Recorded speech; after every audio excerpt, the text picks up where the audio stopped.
リスナーと配信者が入れ替わる。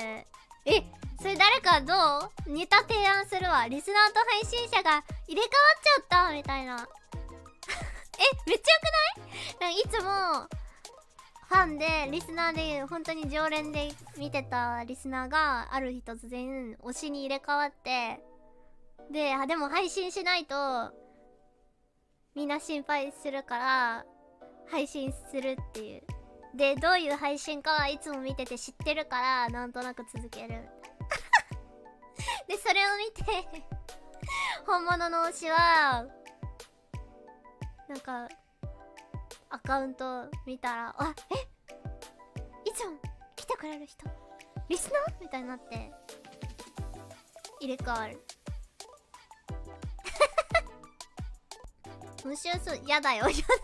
入れ替わっても何もでき、入れ替わるわに入れ替わ、もしみんながわらわと入れ替わったらみんなはあれよ、コマピッチーってしないといけないよ。わかるでしょ？リスナーの方が歌うまかったらどうするの？泣いていい？泣きたくなっちゃう。それはもう夢か叶うの座は差し上げますって言う。社畜の俺が美少女 VTuber と入れ替わった件についてみたいな書いてどうですか？ネタ提供します。これ特許取るか試しに入れ替わってみるわ。草なんよな。一旦入れ替わるか。マイメロ練習しときますね。そうね、マイメロエイペックスもしないといけないし、でわらわと入れ替わった暁にはアリアタンとかハノタンとも喋れるからね。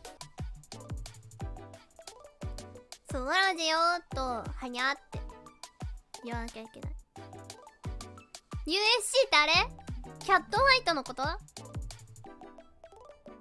そう、こんばんピチっていう練習いつでも入れ替わっても配信できるようにみんなは準備しときなよ。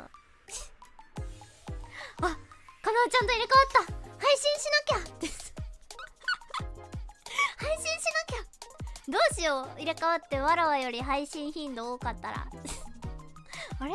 急にかなおちゃんの配信頻度多くなったなみたいな。